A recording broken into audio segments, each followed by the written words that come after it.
अरवल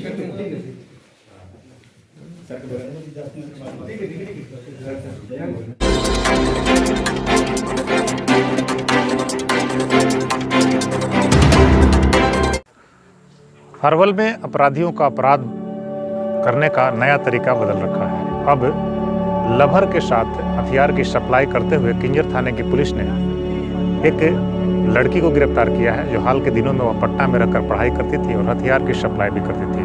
पूछताछ के क्रम में मोहम्मद कासिम एसपी के द्वारा बताया गया कि हॉस्टल में पटना राजधानी में पढ़ाई करने के उपरांत पटना, जहानाबाद, अरवल सहित कई जिलों में उनके जो प्रेमिका रंजीत कुमार है, जो उन्हें कई बड़े घटना का अंजाम दिए, जिनको पुलिस जो है काफ़ी सरगर्मी से तलाश कर रही थी।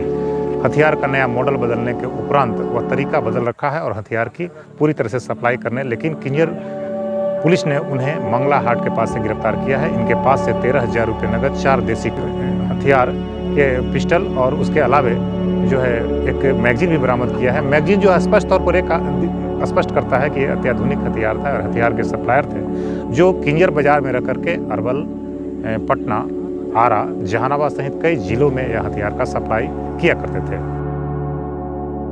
जिला पुलिस परिवार के नीचे से ऊपर तक जितने पदाधिकारी कर्मी हैं, सब लोग अपनी मेहनत से और लगन मेहनत से चाहते हैं कि अरवल जिला हम शांत रहे।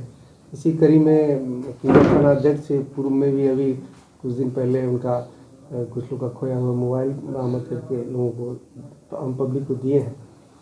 और उनके किंजर थाना अध्यक्ष धनंजय जी का अपराधी उन्मूलन में अन्य लोगों के साथ साथ इनका भी अधिक योगदान रहता है।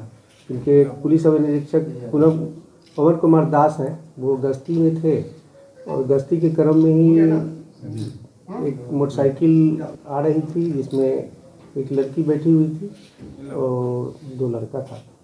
इन लोगों को ये लगा कि शायद ये लड़की का अपहरण करके जा रहा है, तो उन्होंने रोकने का प्रयास किया।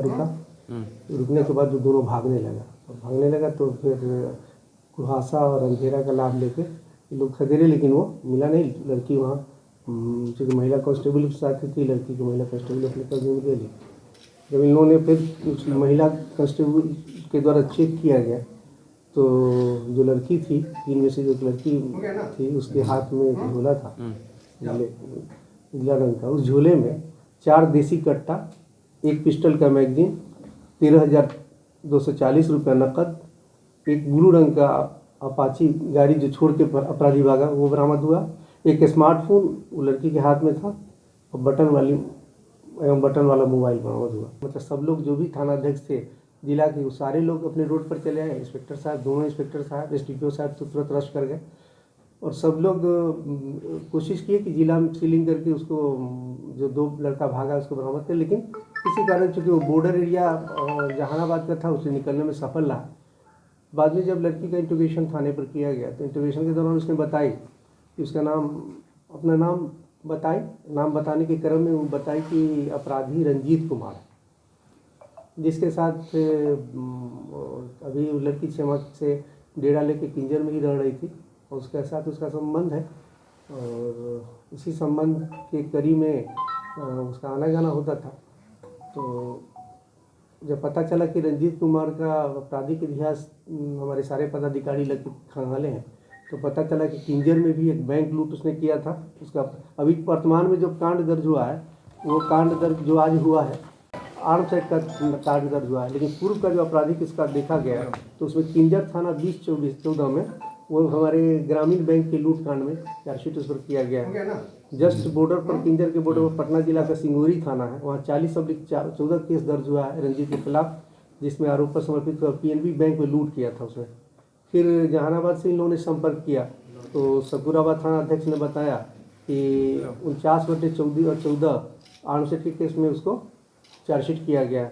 और फिर सकूराबाद का एक 123/18 केस है जो लूट का मामला है, उसमें भी उसको चार्जशीट किया गया। तो इस तरह से ये अपराधी है और इस अपराधी को पकड़ने के लिए हमारे पास, क्योंकि वो अपाची गाड़ी का नंबर तो नहीं है उस पर, लेकिन सब कुछ पता कर लिया जाएगा, अनुसंधान में सब कुछ आ जाएगा। उसके बाद मोबाइल है उस लड़की के हाथ में, जिससे हमको सब कुछ अनुसंधान में क्लियर हो सकता है। और हम लोग का एक ही टारगेट होगा कि एसडीपीओ साहब के नेतृत्व में इंस्पेक्टर साहब, थाना अध्यक्ष और पीएसआई इनके जो लोग अच्छे मेहनती हैं, सब लोग मिलके रंजीत को गिरफ्तार करेंगे। और एक दूसरे लड़के जिसका नाम अभी क्लियर नहीं है, उसको भी गिरफ्तार करना एक चैलेंज है हम लोग के लिए। और आप लोग सबके साथ सब लोग को सहयोग है, जिला के सारे आम जनता का भी सहयोग है हम लोगों को।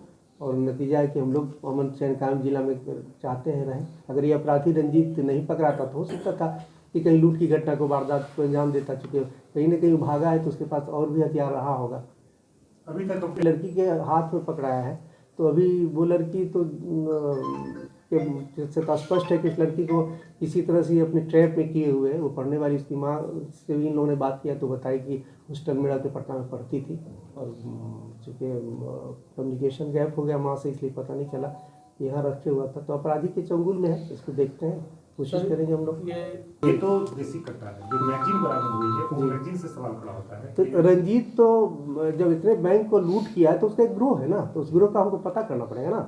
रंजीत जो है, उसका नाम रंजीत कुमार, बाप का नाम ऋतु भजक सिंह है, साकिन गोपालपुर थाना सपुराबाद, जिला जहानाबाद का रहने वाला है। तो रंजीत एक दुर्दांत अपराधी है। जब आप पूर्व के 4 इतिहास देख रहे हैं कि बैंक लूट का काम किया, तो बैंक लूट अकेले तो नहीं किया होगा उसने, उसका तो एक गैंग है। उस गैंग को डिटेक्ट करना पड़ेगा हमको ना। अब इस टीम को जिला स्तर पर उनको रिवार्ड दिया जाएगा, इन्होंने बहुत अच्छा काम किया है। एक प्रिवेंटिव हम लोग का काम है कि कोई आपराधिक घटना को रोकने में सफल रहे। और हमारे युवा कर्मठ एसडीपीओ साहब हैं, हर जगह दौड़ते हैं, रात में भी दौड़ते रहते हैं। इंस्पेक्टर साहब भी लोग तो ही हैं ऐसे पहले से। और थाना अध्यक्ष की भी तो है कि लोगों को मनोबल बढ़ा के इनका 2 काम अभी देख रहे हैं कि अच्छा काम हुआ है। महिला का क्या हथियार उनके झोला में था, उनके हाथ में था। तो सम्मिलित पढ़ी लिखी लड़की है, तो हाँ, लड़की का घर जो है मखदूमपुर है, ठीक ना, मखदूमपुर विष्णुगंज ओपी